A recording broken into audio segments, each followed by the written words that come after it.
श्री कृष्ण गोविंद हरे मुरारे, हे नाथ नारायण वासुदेव। श्री कृष्ण गोविंद हरे मुरारे, हे नाथ नारायण वासुदेव।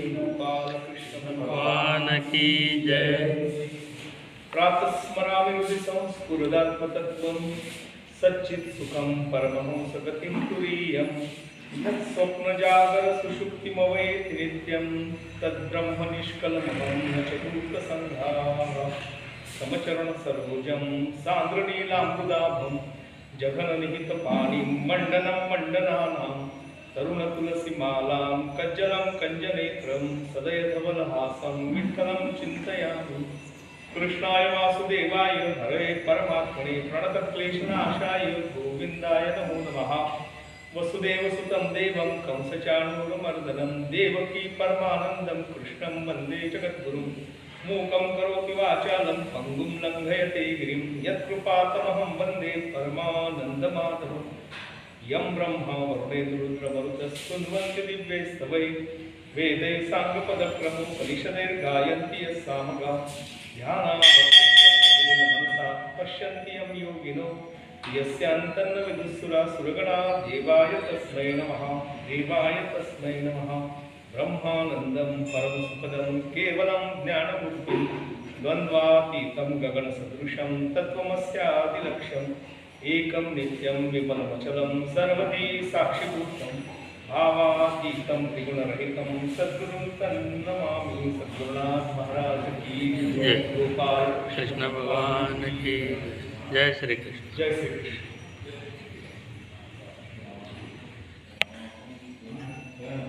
जो विषय चल रहा है 18वां अध्याय। 18वें अध्याय को एकाध्यायी गीता भी बोलते हैं।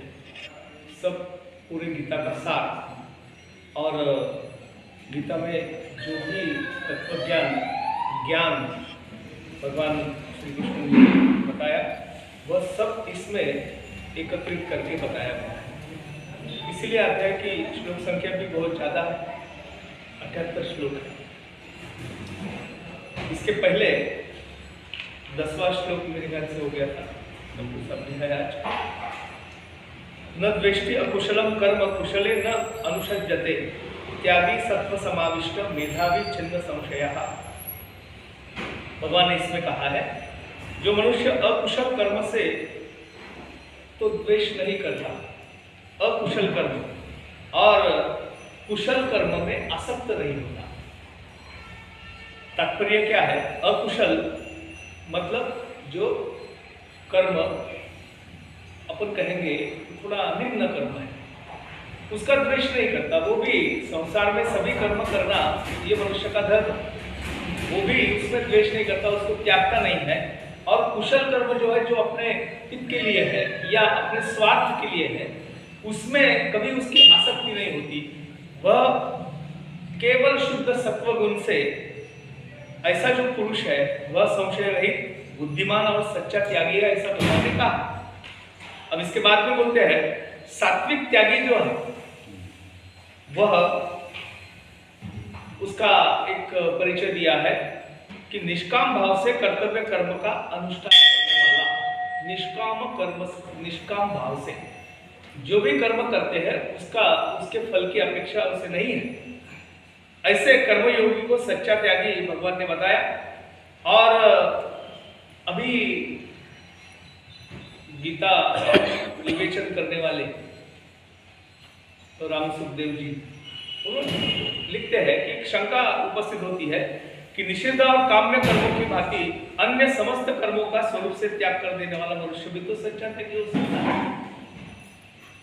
फिर केवल निष्काम भाव से कर्म करने वाले को ही सच्चा त्यागी को क्यों कहा गया? इसलिए भगवान ने कहा नहीं देह वृता शक्यम त्यक्तुम कर्माणि अशेषतः यत् कर्म फल त्यागी सत्यागी इति अभिधीयते। शरीरधारी किसी भी मनुष्य जो है वह संपूर्णता से सब कर्मों का त्याग करना असंभव है, सभी कर्मों का त्याग तो नहीं कर सकता। इसलिए जो कर्मफल का त्यागी है, कर्म तो करता है लेकिन फल की अपेक्षा नहीं करता, वह त्यागी है। यह कहा जाता है एक बात ऐसी बताते हैं कि कर्म जो है वो हमारे जन्म के साथ हमसे जुड़ा जाता है। कर्म तो करता ही, और कर्म से कोई जीव अलग नहीं हो सकता। देहधारी जो है वो कर्म करते ही रहता है। अब बहुत सारे कर्म ऐसे होते हैं कि जिसमें किसी फल की अपेक्षा नहीं होती, और ऐसे कर्मों की संख्या बहुत कम होती है। विशेषता हम लोग जो भी कर्म करते हैं उसके पीछे एक उद्देश्य होता है, एक संकल्प होता है, और उसी कर्म के माध्यम से मिलने वाले फल की अपेक्षा होती है। चाहे हमारे इच्छा अनुसार फल मिले या अनिष्ट फल मिले, लेकिन फल तो मिलना ही मिलना है। लेकिन यहाँ भगवान कहते हैं कि ऐसा नहीं हो सकता, सब कर्मों का त्याग नहीं हो सकता। इसलिए जो कर्म फल का त्यागी, कर्म फल का त्यागी, एक तुकाराम महाराज का अभंग है, ब्रह्म स्वरूपाची कर्मे ब्रह्मरूप, विरहित संकल्प होती जाती। कोई संकल्प नहीं है, कोई अपेक्षा नहीं है, कर्म होते जा रहा है।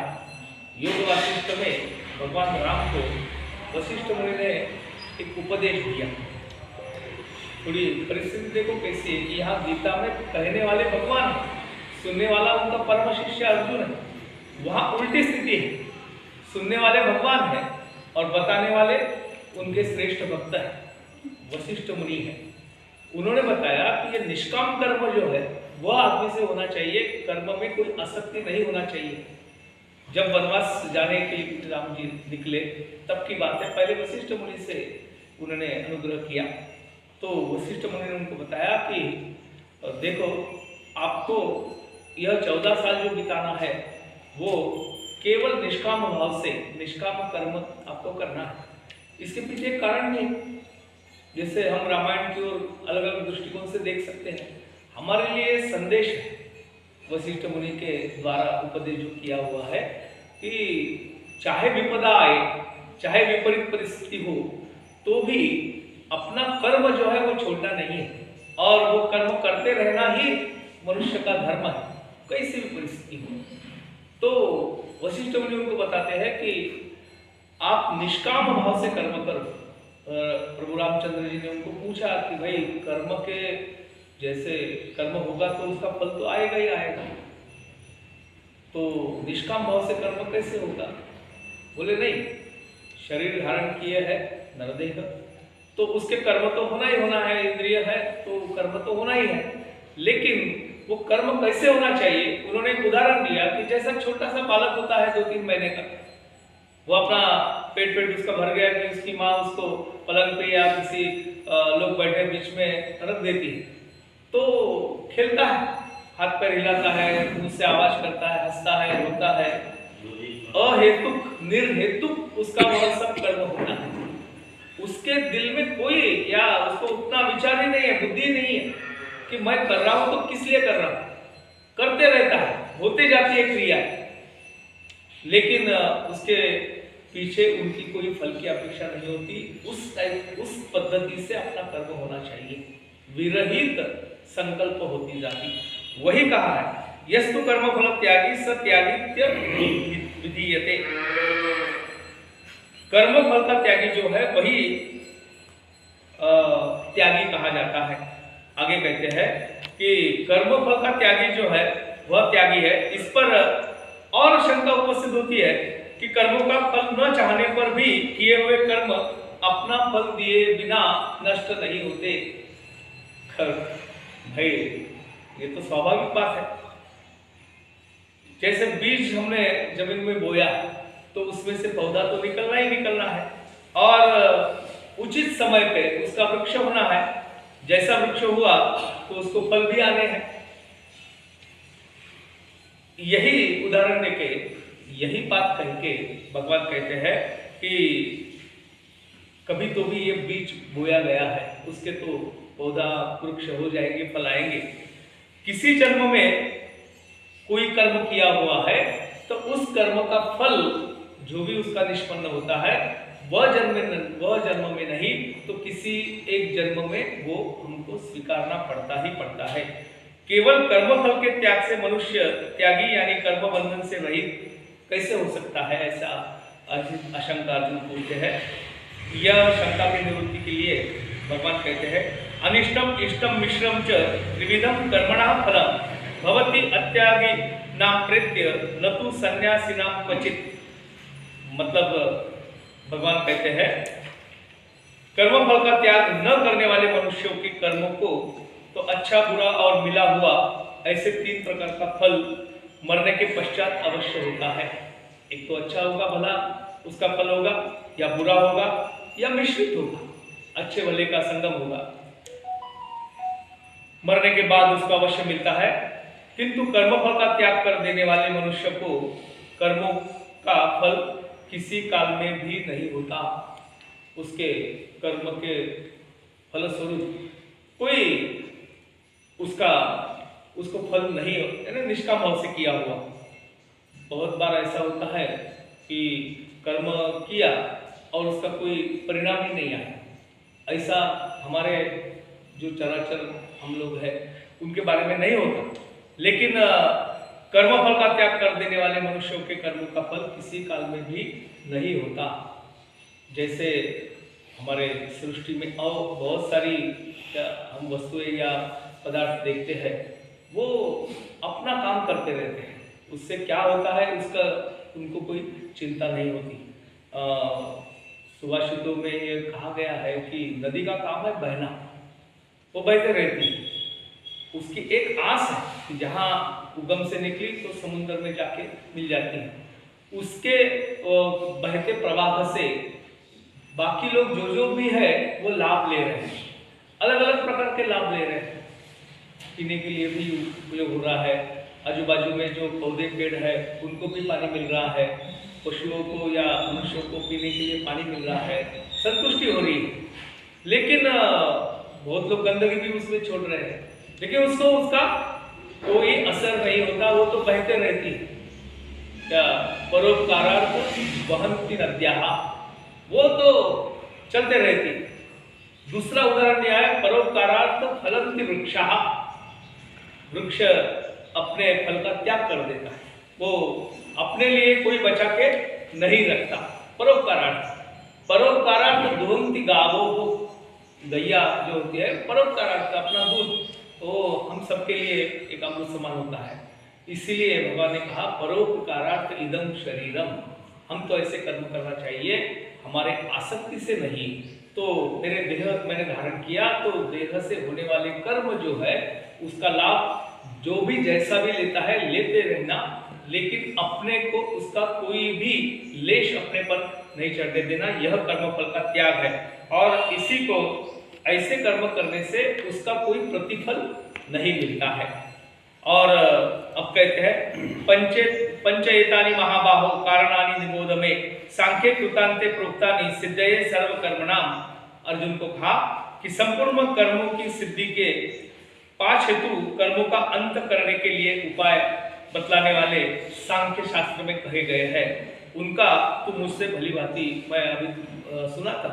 संपूर्ण कर्मों की सिद्धि के 5 हेतु होते हैं। अब वो कौन कौन से होते हैं इसका वर्णन भगवान करते हैं। अधिष्ठानम च तथा कर्ता, कर्णम च पृथक विधम, अभिधाश्च पृथक चेष्टा, दैवम चैवात्र पंचमम। कर्मों की सिद्धि में अधिष्ठान होना महत्वपूर्ण है। कर्म के पीछे क्या क्या हेतु है उसका बताते हैं। 5 चीजें बताई है। एक तो पहला अधिष्ठान, कोई तो भी अधिष्ठान होना चाहिए। अधिष्ठान इसका मतलब यह है कि जिसके लिए कर रहे हैं वो एक अधिष्ठान है।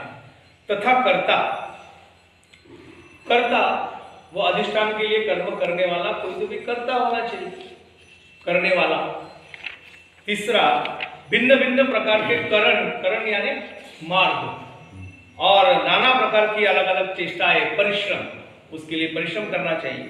और 5वां हेतु दैव है, नसीब कहते हैं, किस्मत कहते हैं, प्रारब्ध कहते हैं वगैरह वगैरह। ये इसका स्थान 5वां है। लेकिन हमारी सबकी मनोधारणा ये है कि जो भी होता है दैव के कारण मिलता है, दैव को हम बहुत ज़्यादा महत्व देते हैं, लेकिन इसीलिए गीता ग्रंथ को बहुत श्रेष्ठ माना गया कि केवल नसीब, केवल दैव, केवल प्रारब्ध, इस पर भगवान श्री कृष्ण ने उपदेश यानी महत्व देके उपदेश नहीं किया। दैवम जैवात्र पंचमम, पहले तो अधिष्ठान, दूसरा कर्ता है। तात्पर्य क्या है कि कर्म करने की दीक्षा गीता देती है। वो केवल दैव के भरोसे बैठकर भगवान हमारा सब कुछ कर लेगा, यह उपदेश भगवान ने कभी भी गीता में नहीं कहा। यानी ऐसा करने वाला जो पुरुष है वो एक तरह से खुद को, वो क्या मराठीमध्ये त्याला असं म्हणतात की स्वतःलाच तो फसवतोय, दुसऱ्यांना फसवण्याऐवजी खुद को ही वो अंधेरे में डाल रहा है। भगवान कहते हैं कि एक अधिष्ठान, दूसरा कर्ता, तीसरा करण और अलग अलग प्रकार की चेष्टा यानी प्रयत्न, और दैव पांचवें हिस्से में आता है। ये दैव पद जो है यह जो पूर्वकृत शुभाशुभ कर्म है उस संस्कारों का वाचक है। मैंने इसके पहले भी एक कथा भीष्माचार्य जी की बताई कि ये पूर्व जन्म के जो जो संस्कार है उसका वाचक यह दैव शब्द है। वो अचानक से नहीं आता है। हमारे पूर्व जन्म में कुछ तो भी हमारे कर्म है, उसके कारण जो भी इस जन्म में आ रहा है हमारे भाग में, वह उस पूर्व जन्म के संस्कारों का फल होता है। बहुत बार इसको लोग अदृष्ट भी बोलते हैं। दृष्ट यानी जो किया हुआ उसका प्रतिफल, और अदृष्ट जो नहीं, हमने खुद नहीं किया लेकिन हो गया है। कुछ कुछ चीजें ऐसी भी होती ऐसा देखा गया कि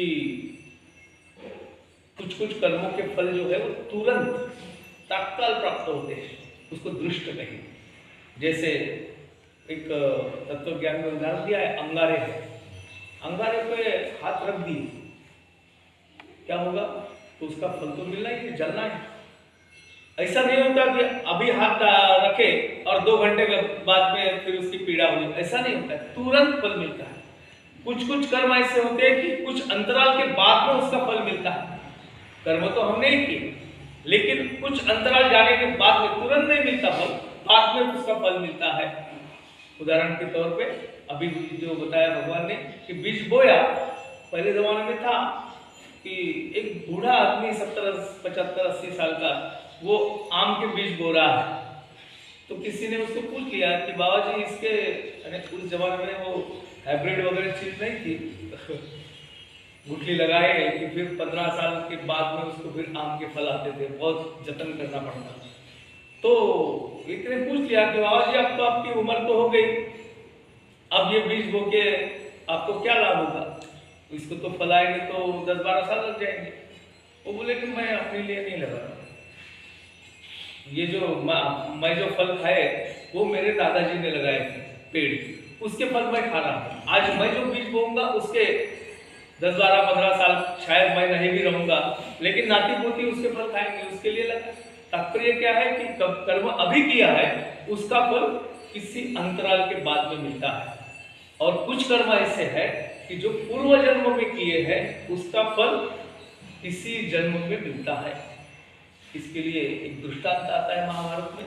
भीष्माचार्य जी शरपंजरी पढ़े, बाणों की शैया पर पढ़े, उत्तरायण की रात भगवान, उन्होंने एक प्रार्थना की थी भगवान श्री कृष्ण से कि भाई मेरा अंत समय जो है उस समय आप मेरे सामने रहना, आता दृष्टि पुढे ऐसा चित्तू राहे, जो मी तुझं पाहे वेळोवेळा, मेरे नजरों के सामने आप होना चाहिए।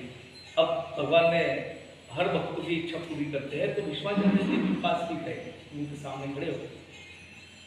तो भीष्माचार्य कृष्ण जी को बोले कि मुझे बहुत प्रसन्नता हुई, आपने मेरी इच्छा पूरी की। अब मेरे नजरों से हटना नहीं जब तक मेरी आंख नहीं बंद होगी। लेकिन उस अंतराल में एक प्रश्न आपसे पूछना चाहता हूँ। बोले पूछो। बोले जैसा मुझे याद है मैंने कोई बुरा कर्म नहीं किया, मैंने असत्य भाषण नहीं किया, सदा सत्य का साथ दिया और सत्य वचन ही बोला। दूसरे ब्रह्मचर्य का अखंड पालन किया, जो प्रतिज्ञा की उससे मैं कभी परे नहीं गया। मुझे तो ऐसा लगता है कि पूरे जन्म मेरे पूरे आयु काल में मैंने कोई पाप कर्म नहीं की, तो भी मुझे यह क्यों भुगतना पड़ रहा है। मैं ये बानों की शैया पे सब बदन से खून निकल रहा है, जगह जगह जख्म हो गए हैं, ऐसा मेरी अवस्था क्यों हो गई। कर्म तो अच्छे किए।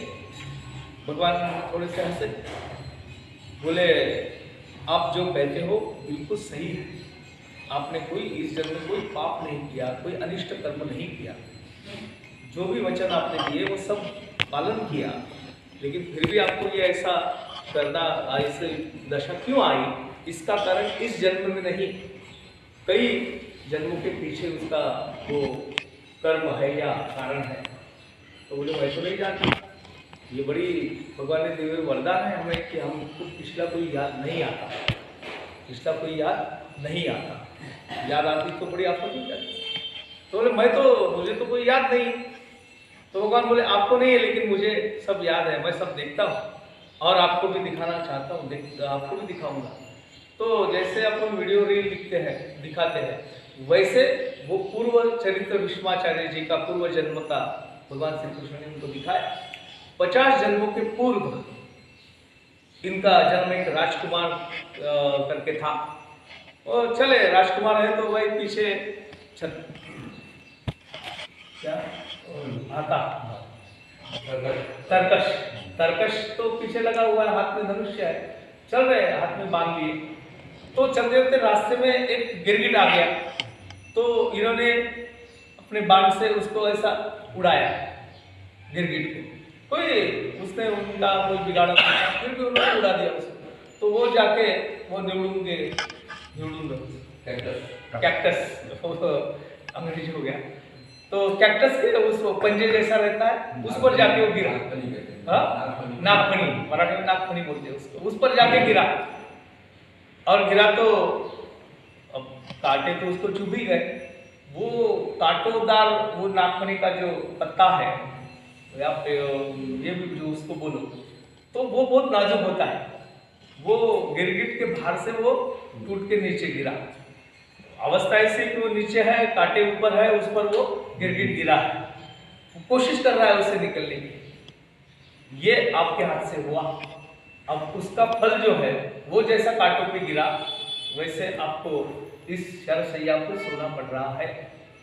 तो भीष्माचार्य जी ने पूछा कि 50 जन्मों पूर्व ये सब कर्म हुआ, मैंने अकारण उस गिरगिट को छेड़ा या उसको उड़ाया, तो कांटों पे जाके गिरा, उसका प्रतिफल अभी भोग रहा हूं, मान्य है।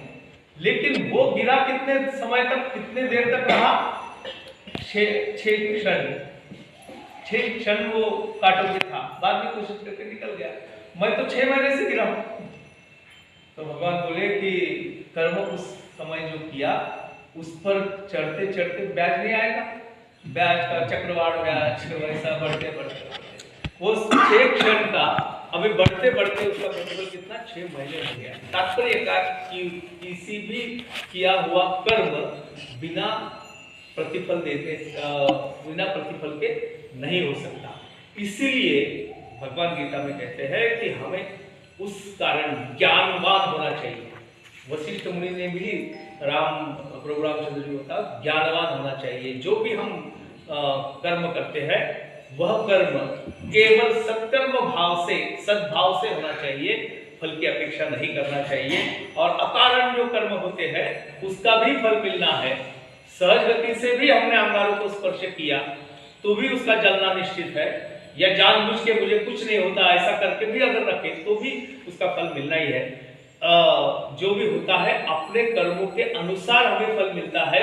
इसीलिए दैव या नसीब या किस्मत इसका स्थान 5वां रखा है।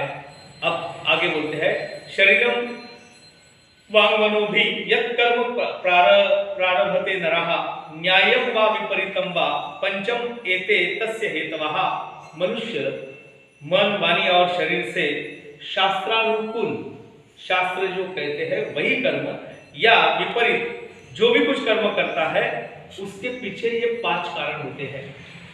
दैव के अनुकूल करेगा या शास्त्र के अनुकूल करेगा तो उसके पीछे भी अधिष्ठानम च तथा कर्ता यह कारण होंगे, या विपरीत कर्म भी करेगा तो भी उसके पीछे यही 5 कारण होते हैं।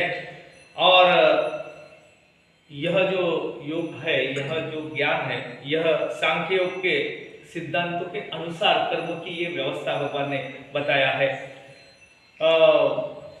उसके आगे बताते हैं, वास्तव में आत्मा का कर्म से कोई संबंध नहीं होता। आत्मा तो कर्म से परे होता है, उसको कोई कर्म नहीं है। वो हम मानते हैं हमारा आत्मा यानी हमारा शरीर, या हम यानी हमारी आत्मा ऐसा मानते हैं, लेकिन आत्मा का इससे कोई संबंध नहीं होता है। आत्मा सर्वदा नित्य शुद्ध होता है, नित्य बुद्ध होता है, उसमें यह किसी हमारे कर्म से लिंपित नहीं होता, निर्विकार रहता है। और आत्मा ही एक ऐसी हमारे शरीर में वस्तु है जो अकर्ता है, वो कोई भी कर्म नहीं करता, वो केवल साक्षी भाव से है। ये जब भगवान श्री अर्जुन को उपदेश दे रहे थे तो अर्जुन ने उनको पूछा कि ये इतना सब निष्काम कर्म का आप मुझे तो ज्ञान बता रहे हो और मुझे क्या बोल रहे हो, युद्ध कर, इनको मारना ही तेरा कर्म है। और ये सब उपदेश भगवान कर रहे हैं। अर्जुन ने उनको पूछ लिया कि हे भगवान, एक बात ऐसी है कि ये तो कर्म आपके कहने से मैं कर लूंगा, लेकिन ये बताओ कि मेरा यह युद्ध करना आप मुझे साथ दो, या आप ये सब कर लो, मेरे से करवा लो। तो भगवान ने उनको कहा कि मैं खुद तो कुछ नहीं करूंगा, यानी बोलता हम बोलते कि भगवान सब मेरा कर लेगा, तो भगवान ने कहा मैं नहीं करूंगा, मैं नहीं करूंगा, मैं केवल साक्षीभूत हूं। तू जो जो जैसा जैसा करेगा वह तेरा कर्म तेरे हिस्से आएगा, मैं कुछ भी नहीं करूंगा, मैं ना तुझे मदद करूंगा ना तेरा विरोध करूंगा। मनुष्य कर्मानुबंधी मनुष्य लोके, तेरा कर्म तुझे करना है और उसका जो भी तेरी इच्छा यथेच्छसी तथा तू बोले थे भगवान ने कि तू जैसा करेगा उसका फल जो है वो मिलते रहेगा, मैं उसमें कोई दखल अंदाजी नहीं करूंगा, मैं साक्षी भाव से हूं। वह जैसे भगवान साक्षी भाव से है, वैसे हमारे शरीर में जो आत्मा है वो केवल साक्षी भाव से है, अकर्ता है, कोई कर्म नहीं करता, किसी कर्म से लिंपित नहीं होता। इस यही बात समझाने के लिए आत्मा को कर्ता मानने वालों की निंदा भगवान ने की है। बहुत बार ऐसा होता है, हम भी ऐसे मानते हैं कि भाई आत्मा ने ये शरीर और आत्मा में फर्क नहीं करना मालूम नहीं रहता, इसलिए आत्मा करता है, ऐसे जो समझते हैं उनकी निंदा भगवान ने की है। तत्रैव सति कर्तारम आत्मानं केवलम तु यह पश्यति अकृत बुद्धित्वात् न स पश्यति दुर्मति। ये 5 कारण कर्म के पीछे होते हैं। ऐसा होने पर भी जो मनुष्य अशुद्ध बुद्धि होने के कारण उस विषय में यानी कर्मों के होने में केवल शुद्ध स्वरूप आत्मा को कर्ता समझता है, जो शुद्ध बुद्ध है, नित्य मुक्त है, ऐसे आत्मा को वो कर्ता समझता है, वह मलिन बुद्धि वाला, उसकी बुद्धि पे मंत्र यह एकस्मल आ गया है, अज्ञानी व्यर्थ यथार्थ उसको मालूम नहीं, उसका सरलार्थ जो है, उसका मतितार्थ जो है उसको पता नहीं चलता। बुद्धि अशुद्ध ऐसा एक भाग आता है, उसके खुलासा यहाँ किया है। सत्संग और शास्त्र के अभ्यास से तथा भगवत अर्थ कर्म और उपासना करने से मनुष्य की बुद्धि शुद्ध होती है।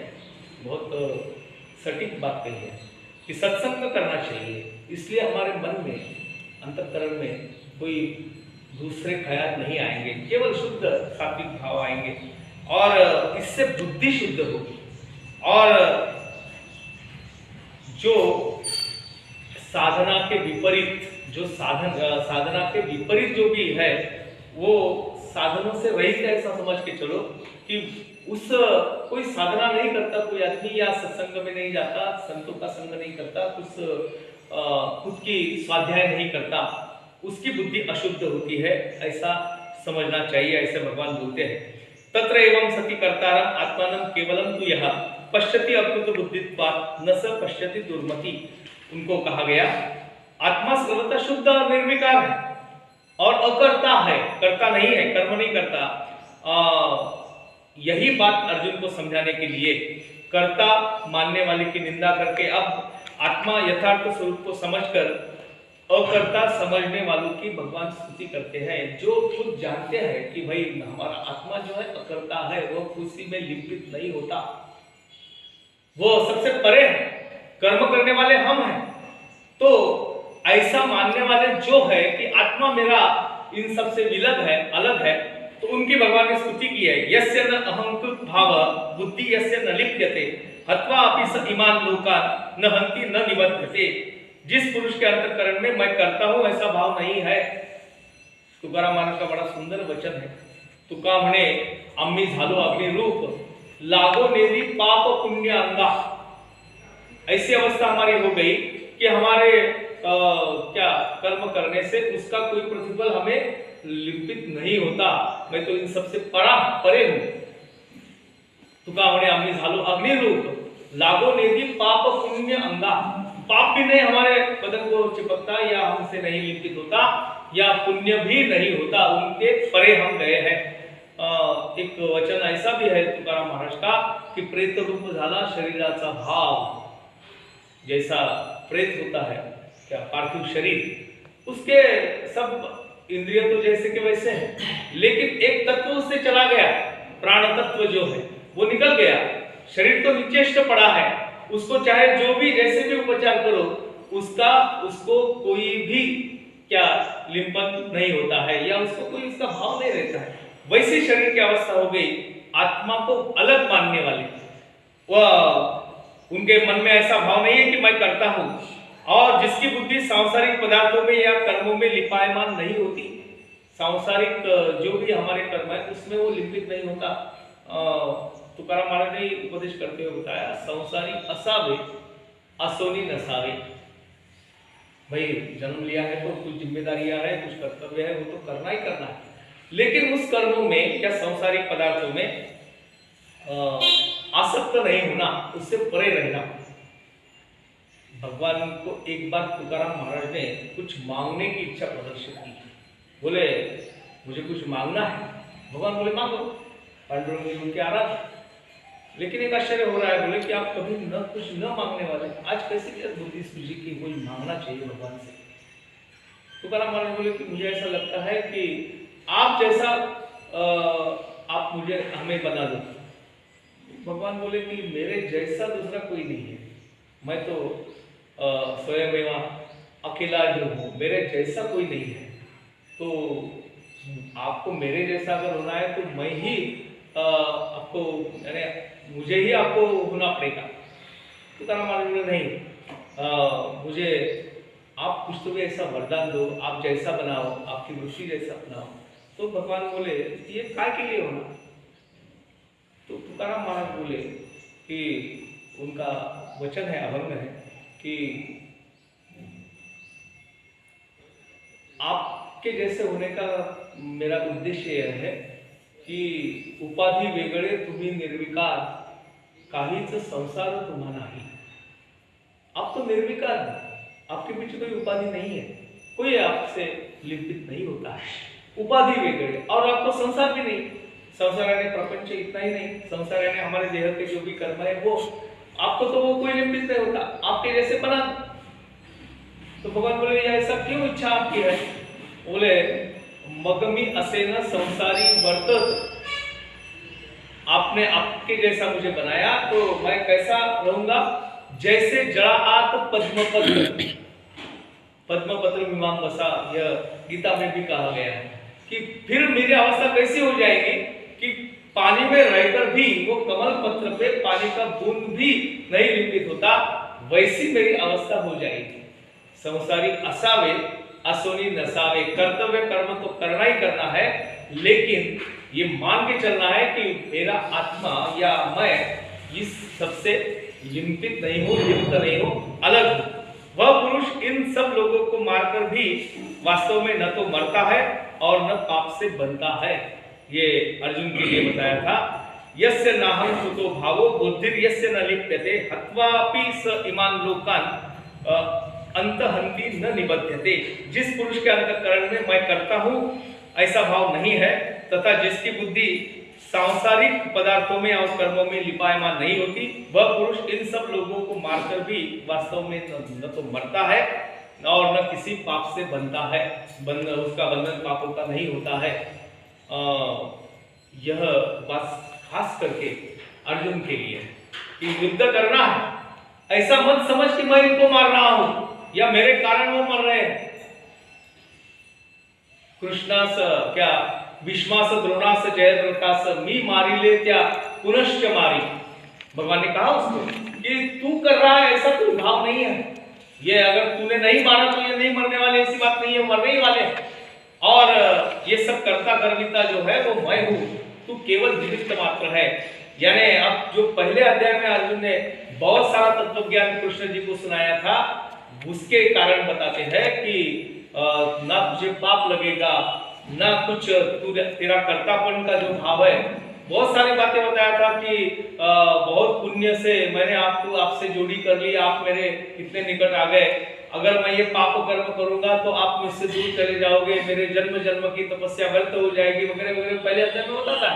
भगवान कहते हैं कि ऐसा भाव रखने वाले, आत्मा अकर्ता है ऐसा भाव रखने वाले जो होते हैं, वो इन सबको मारकर भी वास्तव में न तो मारता है न खुद पाप से बनता है, इसलिए तू तेरा कर्म कर। इस प्रकार यह ज्ञान योग भगवान ने बताया। इसी संन्यास का तत्व बताते हैं।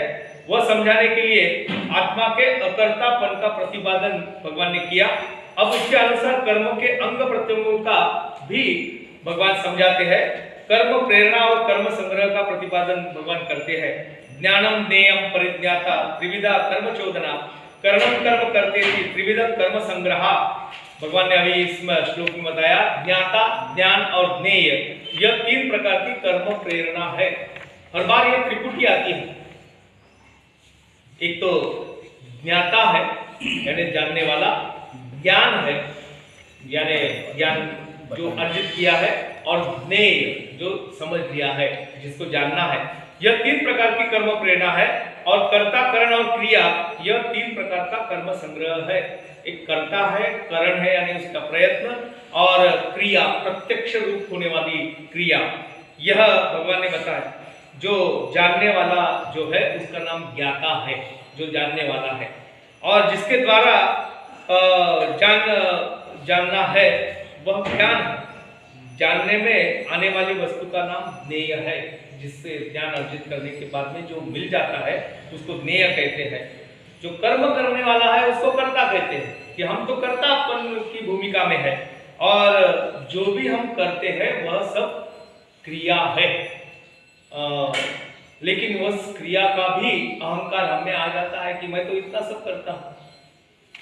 अहंकार यह केवल क्या तामसी और राजसी होता है ऐसा नहीं है, सात्विक अहंकार भी होता है।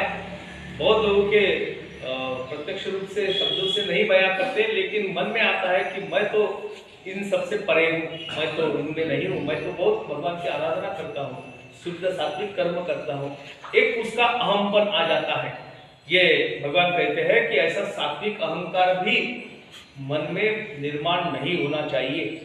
लेकिन ऐसा अहंकार खुद में आने के लिए विशुद्ध रूप से हमारी देह की और हमारे मन की या बुद्धि की क्रियाएं होना चाहिए।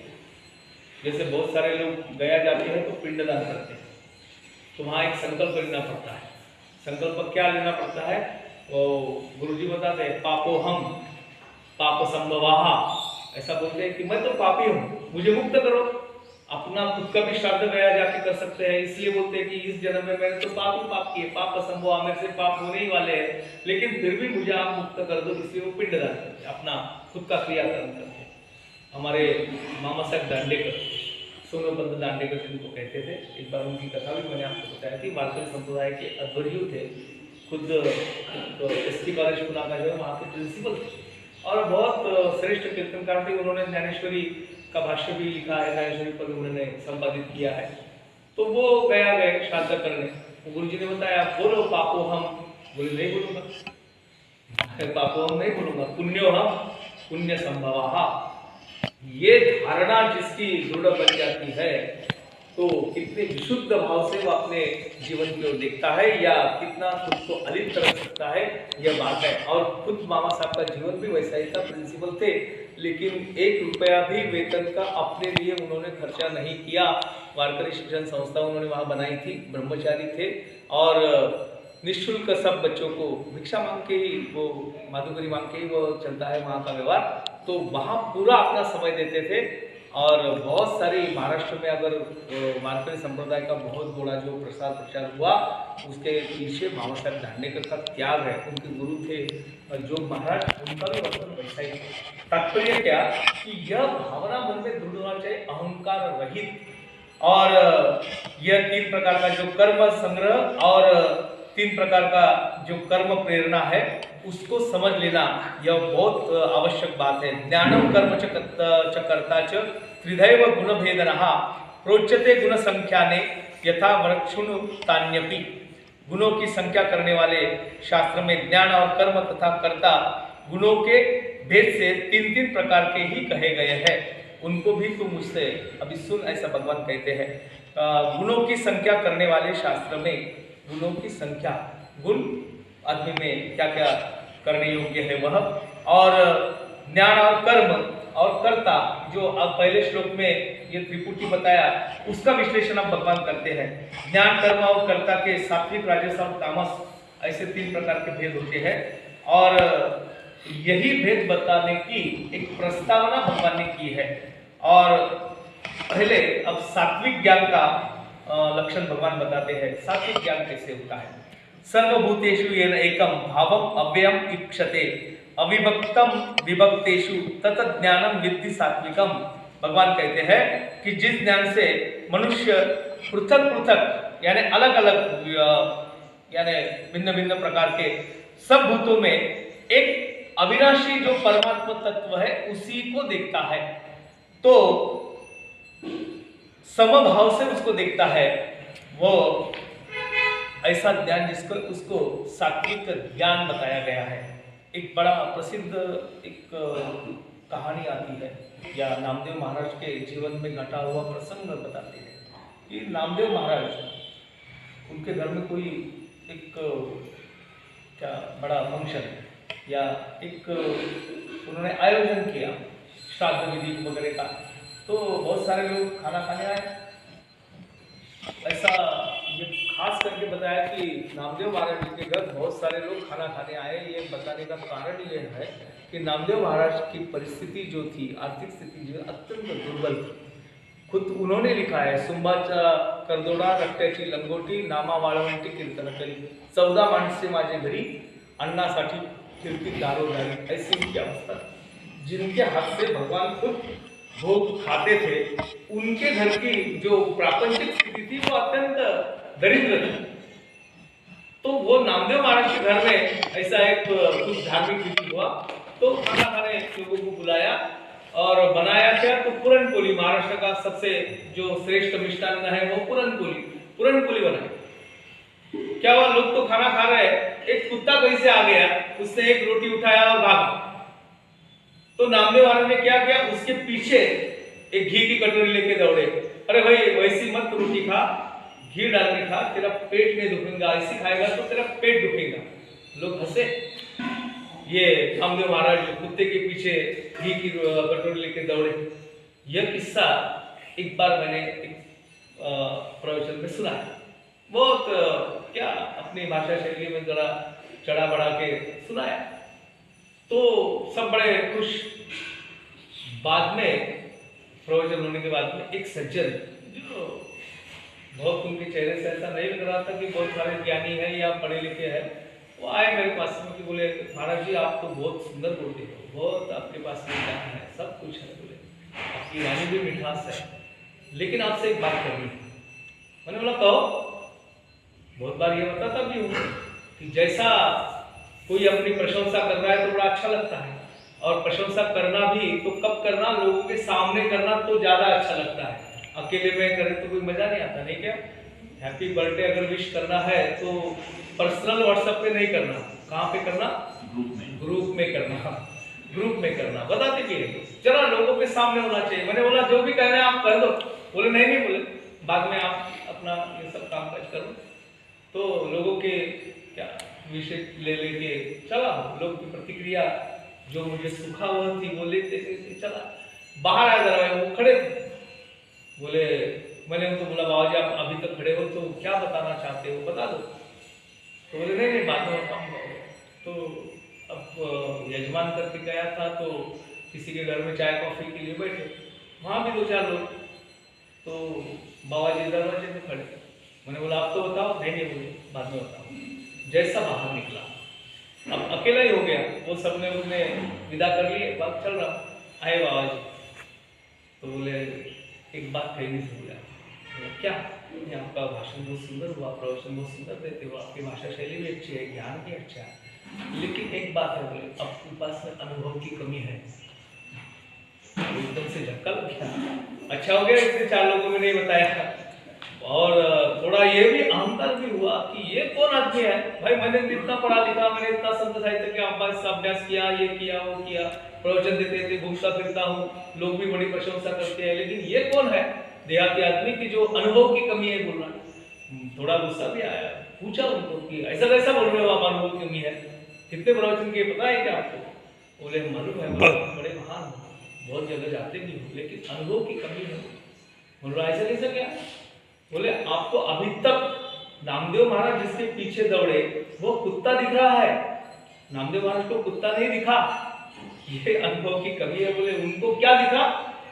जनी जनार्दन ऐसा भाव, वो कुत्ता देख के उसके पीछे नहीं दौड़े, कुत्ते में भी वो परमात्मा तत्व उन्हें दिखा। यह दृष्टि का जो भेद है वो आपको नहीं समझ में आया, इसलिए आपके बोलने का कोई मतलब नहीं रहता। ये बोला गया है कि सब परमात्मा भाव को विभाग रहित किसी भी अंतर न देख के, पशु हो पक्षी हो जो भी है उन सब में वो परमात्मा तत्व को स्थित भाव से देखता है। उस वैसा जो ज्ञान है उसको सात्विक ज्ञान कहा गया। ज्ञानेश्वर महाराज ने ज्ञानेश्वरी में एक कविता लिखी है, ते वाट कृपेची करितु, ते दिशाची स्नेह भरितु, जीवातळी अंतरितु आपुला जीव। वो सुंदर वर्णन किया है कि वह महात्मा जो सात्विक या सात्विक भाव का है या सात्विक ज्ञान जिसे अहंकार रहित है, उसका कैसा होता है कि उसका दर्शन मात्र सब जग को सुखी करने वाला होता है। और बोलते ते वाट कृपेची करितु, जहां से वो चलते हैं वहां सब कृपा वर्षा होता है। ते दिशा की स्नेह भरितु, जिस दिशा की ओर देखते हैं उस दिशा कैसे हो जाती है? स्नेह भरितु, वो प्रेम युक्त ऐसी उनकी दृष्टि होती है। जीवातड़ी अंतरितु आपुला जीव, चीटी भी रहे तो उसमें भी परमात्मा तत्व है, इसलिए उसकी भी परवाह वह ज्ञानी महात्मा करता है, उसे सात्विक ज्ञान कहा गया। अब राजस ज्ञान के बारे में बताते हैं। ये राजस ज्ञान और तामस ज्ञान, ये 2 श्लोक पढ़ के आज का विश्राम हम करेंगे, 5 मिनट बाकी है। पृथक्त्वेन तु यज्ञानम नाना भावं पृथंग विधान, वेत्ति सर्वेषु भूतेषु तज्ज्ञानम विद्धि राजसम।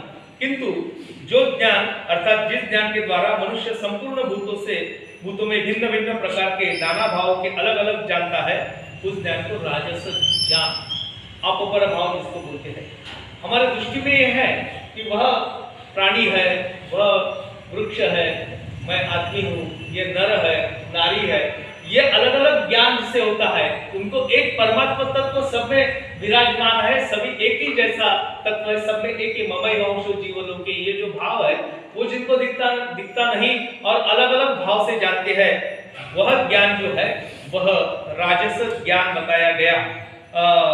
संपूर्ण भूतों में भिन्न भिन्न प्रकार के नाना भावों के अलग अलग भाव से, कीट पतंग पशु पक्षी मनुष्य राक्षस देवता जितने भी प्राणी है उन सब में आत्मा को उनके आकृति के भेद से और स्वभाव से भेद से भिन्न भिन्न प्रकार के अनेक और अलग अलग समझना, अलग अलग रूप मानना, यह राजस ज्ञान है।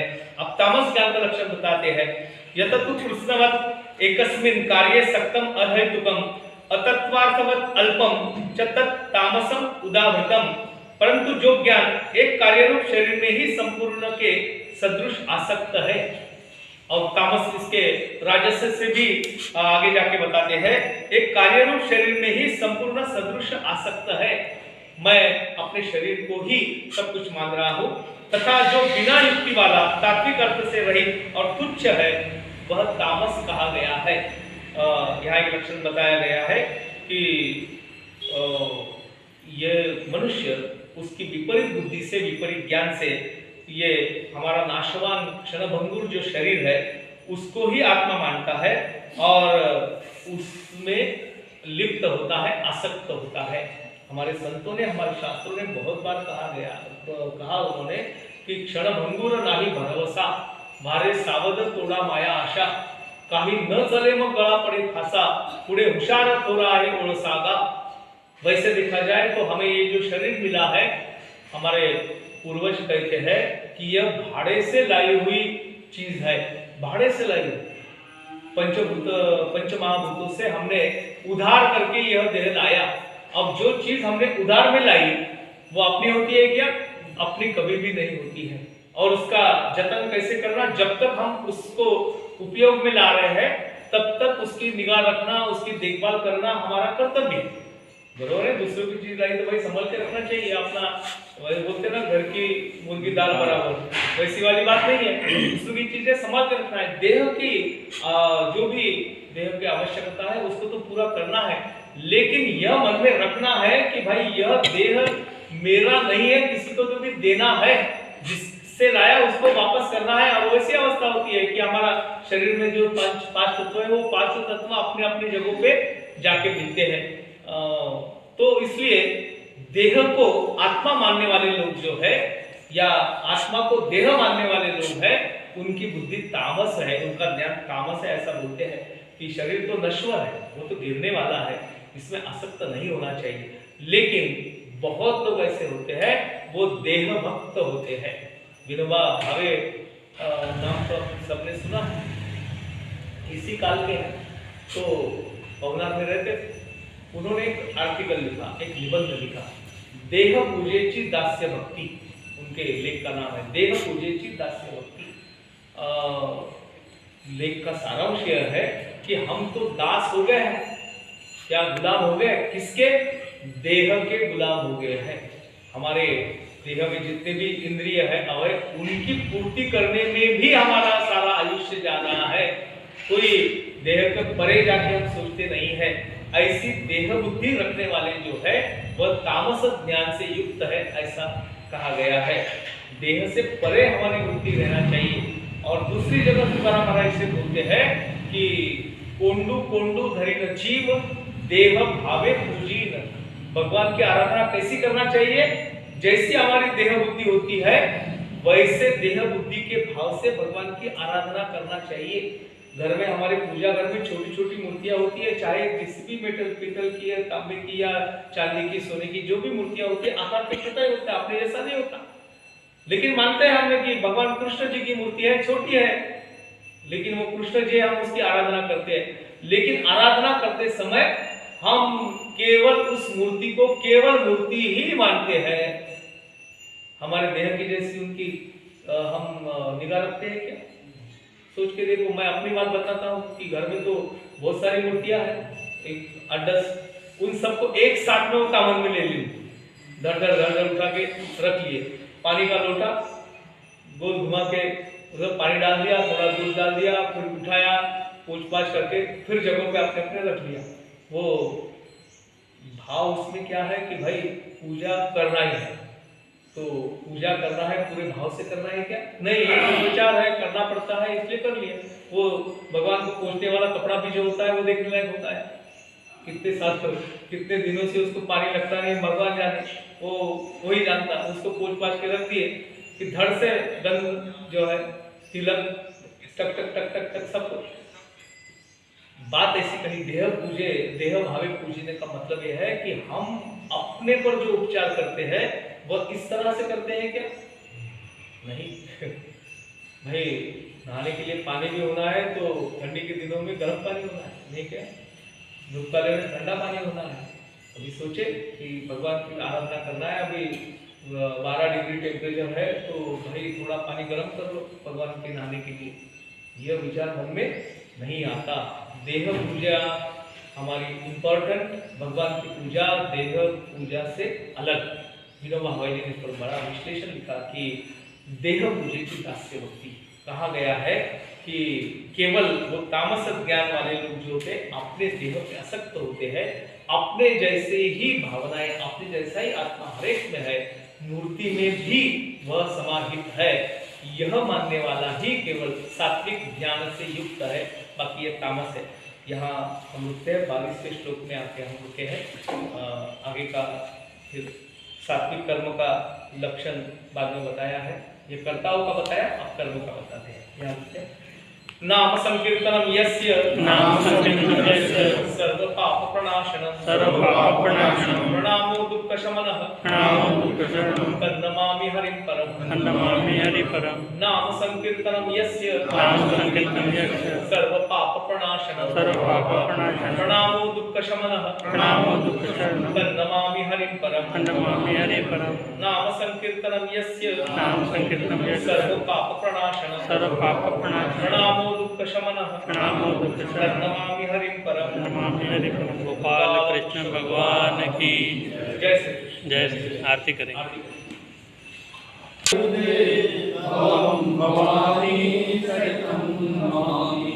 मंदारमाला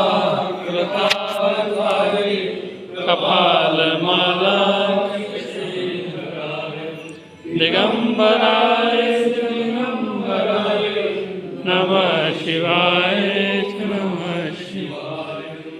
भागवत भगवान की है आरती, शिव को पाप से है तार। श्री भागवत भगवान की है आरती, शिव को पाप से है तार। ये अमर ग्रंथ ये मुक्ति पंथ ये पंचम वेद निराला, नवलोक जगाने वाला। ये अमर ग्रंथ ये मुक्ति पंथ ये पंचम वेद निराला, नवलोक जगाने वाला। हरि राम रहे हरि राम रहे हरि राम रहे हरि राम रहे, करके मंगल की आरती।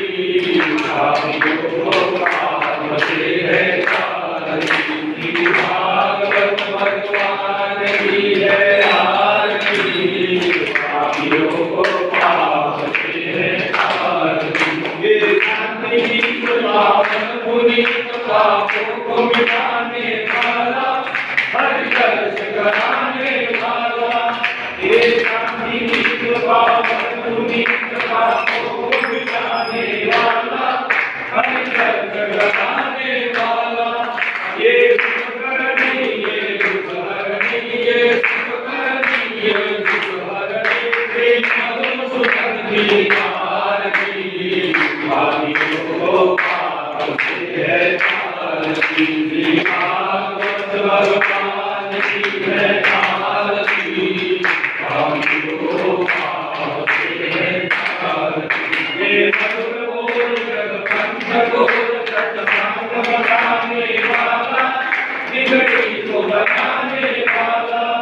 ये मधुर बोल जग पंथ को बताने वाला, बिगड़ी को बताने वाला। श्री राम ये घर राम ये, श्री राम ये घर राम ये, हमारी आरती। भाग्यों पाप से है आरती, भगवान की है आरती। भाग्यों पाप से है आरती।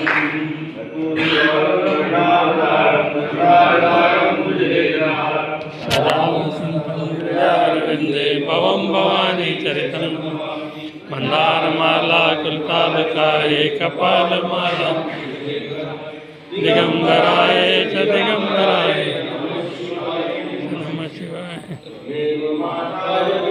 तमेव तमेव बन्धु सखा तमेव विद्या द्रविणं, तमेव तमेव सर्वं मम देव देव।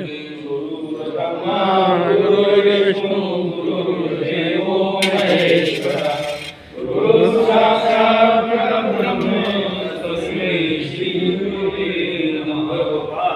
कृष्ण भगवान की जय। बोल पूर्णवंशी वाले की जय। वृंदावन बिहारी लाल की जय। राजा रामचंद्र भगवान की जय। आज के आनंद की जय। पूज्य गुरुदेव की जय। सभी भक्तों की जय। जय श्री कृष्ण।